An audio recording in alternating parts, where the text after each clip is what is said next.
আসসালামু আলাইকুম। অন্য মঞ্চের আলাপচারিতায় আপনাদের সকলকে আমন্ত্রণ জানাচ্ছি। প্রিয় দর্শক, আজ আমি একটি অত্যন্ত গুরুতর এবং উদ্বেগজনক বিষয় নিয়ে কথা বলতে চাই, যা বাংলাদেশের প্রেক্ষিতে হলেও শুধু বাংলাদেশের নয়, বরং সমগ্র মানবতার জন্য লজ্জাজনক এবং বিপজ্জনক। দয়া করে বিষয়টি এড়িয়ে যাবেন না, কারণ যে কথাগুলো বলবো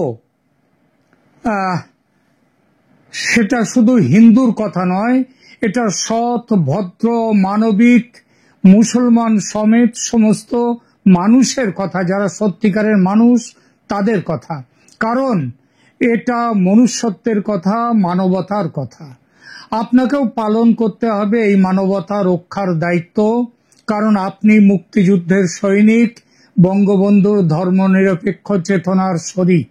সুতরাং চ্যানেল ছেড়ে চলে যাবেন না, সঙ্গে থাকুন প্লিজ। বাংলাদেশে টিএমডি বা টোটাল মালাউন ডেথ নামে একটি ভয়াবহ আন্দোলন ছড়িয়ে পড়েছে, যা হিন্দু সংখ্যালঘুদের সম্পূর্ণভাবে নির্মূল করার খোলাখুলি ডাক দিচ্ছে। মালাউন শব্দটি হিন্দুদের জন্য ব্যবহৃত একটি অত্যন্ত অবমাননাকর এবং অমানবিক গালি, যা কাফের শব্দের সমতুল্য কিংবা তার থেকেও নোংরা। গত বছর 30 নভেম্বরে ভারতের নামী ওপি ইন্ডিয়া নিউজ পোর্টাল এই বিষয়ে একটু রিপোর্টিং করেছিল। তার হেডলাইনটি একবার দেখুন। কবে? গত বছর 30 নভেম্বরে। দেখুন সেটা, দেখুন লেখা আছে, make genocide calls against Hindus with religious slurs trend #TMD or total Malaun death on SM, মানে সোশ্যাল মিডিয়া প্ল্যাটফর্ম। মানে সোশ্যাল মিডিয়া প্ল্যাটফর্মে হিন্দুদেরকে গণহত্যার, তাদেরকে পুরোপুরি হত্যা করার ডাক দেয়া হচ্ছে একটি টিএমডি হ্যাশট্যাগ এই জায়গা থেকে। এবং এটা আপনারা দেখতে পারেন। শেখ হাসিনা সরকারের পতন আগস্ট মাসে, আর তার 3 মাসের মধ্যেই শুরু হয়েছে হিন্দু হত্যা করা অভিযান। গত বছর শুরু হয়েছে বটে, তবে গত কয়েক মাসে ফেসবুক এবং এক্স প্ল্যাটফর্মে ব্যাপকভাবে শুরু হয়েছে এই অভিযান। 2 লক্ষাধিক পোস্ট করা হয়েছে টিএমডি হ্যাশট্যাগ দিয়ে, যেখানে প্রকাশ্যে হিন্দুদের হত্যা এবং নিশ্চিহ্ন করার আহ্বান জানানো হচ্ছে। কয়েকটা নমুনা দেখুন কি ধরনের পোস্ট সেখানে দেয়া যাচ্ছে। আমি বলছি, আপনারা পর্দায় দেখুন একটি একটি করে। মাজহারুল সাজিব ইসলাম নামে একজন, তিনি ফেসবুক পোস্ট দিয়েছেন, সাম্প্রদায়িক সম্প্রীতি বজায় রাখতে টিএমডি করুন টোটাল মিষ্টি ডিস্ট্রিবিউশন। মানে হিন্দুদেরকে পুরোপুরি মেলে ফেলুন, কিসের জন্য? সাম্প্রদায়িক সম্প্রীতি রাখতে। এবং তারপরে কি হবে? টোটাল মিষ্টি ডিস্ট্রিবিউশন, মানে মিষ্টি দেয়া হবে, তারপর মিষ্টি খাওয়ানো হবে সবাইকে। নাফিস রায়হান নামে আর একজনের পোস্ট দেখুন। তিনি লিখছেন, এটাও ফেসবুকে, আপনার নিকটবর্তী ইসকন বন্ধুটির শিরশ্ছেদ করে দিন, নিজে নিরাপদ থাকুন, দেশকেও নিরাপদ রাখুন। আর নিশ্চয়ই বলে বোঝাতে হবে না। এরপরে দেখুন 3 নম্বর, সালমান ফার্সি নামের একজনের পোস্টে লেখা, নিড অ্যানাদার নোয়াখালী, সঙ্গে একটি ছবি। আপনাদের হয়তো ভুলে যাননি, অনেকেরই মনে আছে 1946 সালে 1946-এর কোজাগরী লক্ষ্মী পুজোর রাতে কি ঘটেছিল নোয়াখালীতে। সেই কথাটা মনে করে ছোড়া হাতে 2 ঘাতক একটা ছবি দিয়েছে, আবার নোয়াখালী করার ডাক দিয়ে। তিনি বলেছেন কি, নিড অ্যানাদার নোয়াখালী। সাব্বির হোসেন নামে আর একজন ছবি দিয়েছে, দেখুন, সঙ্গে ক্যাপশন, মালাউন খেদাও, দেশ বাঁচাও। এটি শুধুমাত্র সোশ্যাল মিডিয়ার বাক স্বাধীনতা নয়, এটি গণহত্যার পূর্বাভাস। ইতিহাস আমাদের শিখিয়েছে যে রুয়ান্ডা এবং অন্যান্য সব দেশের সব গণহত্যার আগে ঠিক এভাবেই সোশ্যাল মিডিয়া ব্যবহার করে ঘৃণা ছড়ানো হয়েছিল এবং সহিংসতার জন্য জনগণকে উস্কে দেয়া হয়েছিল।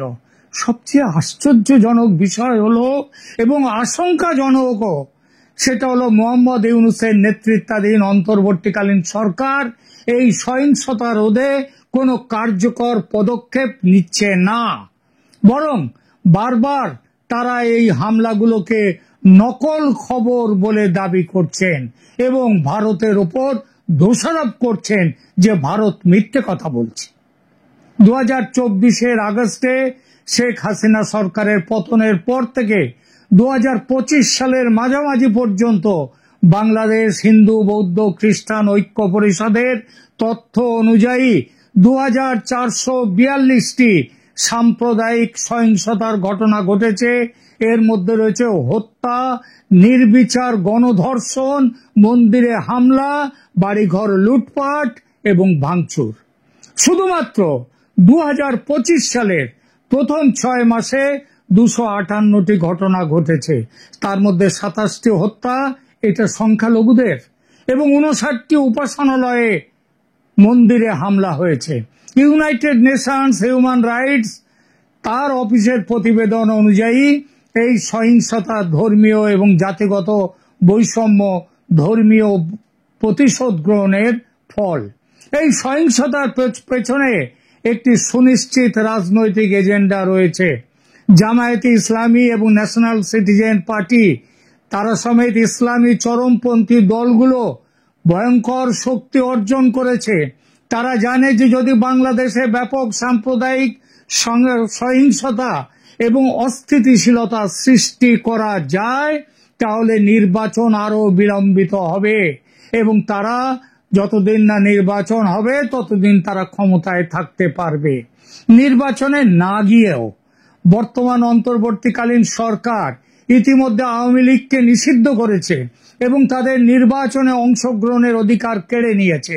নির্বাচন ইতিপূর্বে বারবার বিলম্বিত হয়েছে এবং অনেকেই আশঙ্কা করছেন যে এটি আরো পিছিয়ে যাবে, এমনকি আদৌ হবে কিনা সে সন্দেহ উঠছে।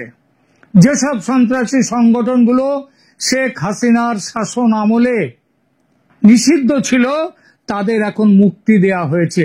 জেল থেকে বেরোবার পর তাদের গলায় ফুলের মালার পাহাড় জমছে। আল কায়দা অনুপ্রাণিত সন্ত্রাসী সংগঠন আনসারুল্লাহ বাংলা টিমের প্রধান মুফতি জসিমউদ্দিন রহমানীকে কারাগার থেকে মুক্তি দেয়া হয়েছে। হিজবুত তাহরীরের মতো জিহাদি সংগঠন যা পশ্চিমী দেশগুলোতে সন্ত্রাসী সংগঠন হিসেবে চিহ্নিত, তারা এখন বাংলাদেশে অবাধে কাজ করছে। আইসিসের পতাকা নিয়ে মিছিল হচ্ছে প্রকাশ্যে ঢাকার রাজপথে। ইসলামী চরমপন্থী আহমদিয়া মুসলিমদেরও হুমকি দেওয়া হচ্ছে। তারা 15ই নভেম্বর ঢাকায় একটি বিশাল সমাবেশের পরিকল্পনা করছে এই চরমপন্থীরা, যেখানে আহমদিয়াদের অমুসলিম ঘোষণা করার দাবি জানানো হবে এবং তাদের বিরুদ্ধে সহিংসতার হুমকি দেয়া হচ্ছে। দুর্ভাগ্যবশত আন্তর্জাতিক সম্প্রদায়ের প্রতিক্রিয়া অপর্যাপ্ত এবং দুর্বল। যুক্তরাষ্ট্র, যে নিজেকে মানবাধিকারের রক্ষক বলে দাবি করে, বাংলাদেশে হিন্দু সংখ্যালঘুদের ওপর হামলার ব্যাপারে তারা ভীষণভাবে নীরব। গত বছর ট্রাম্পের পূর্বসূরি প্রেসিডেন্ট বাইডেন, তিনি যখন ক্ষমতায় ছিলেন এবং তার সঙ্গে প্রধানমন্ত্রী মোদির মধ্যে আলোচনায় উঠেছিল বাংলাদেশ, কিন্তু রিড আউট থেকে বাংলাদেশ এবং হিন্দুদের বিরুদ্ধে নৃশংসতার উল্লেখ বাদ দেয়া হয়েছিল। কে করেছিলেন? আমেরিকার পূর্বতন প্রেসিডেন্ট জো বাইডেন। জাতিসংঘের মানবাধিকার প্রধান ভালকার টার্ক, তিনি সংখ্যালঘুদের বিরুদ্ধে চলমান সহিংসতার বিরুদ্ধে শক্তিশালী পদক্ষেপ নেয়ার ব্যাপারে মুখে লিউকোপ্লাস্ট লাগিয়ে আছেন। ভারতের পররাষ্ট্রমন্ত্রী এস জয়শঙ্কর জানিয়েছেন যে 2024 সালে মোট 2400টি ঘটনা এবং 2025 সালের মার্চ পর্যন্ত এই 3 মাসে জানুয়ারি ফেব্রুয়ারি মার্চে 72টি ঘটনা রিপোর্ট করা হয়েছে। ভারত বারবার এই বিষয়ে উদ্বেগ প্রকাশ করেছে কিন্তু বাংলাদেশ সরকার কোনো কার্যকর পদক্ষেপ নিচ্ছে না। বাংলাদেশে এখন আইন শৃঙ্খলা পরিস্থিতি সম্পূর্ণ পতন ঘটেছে।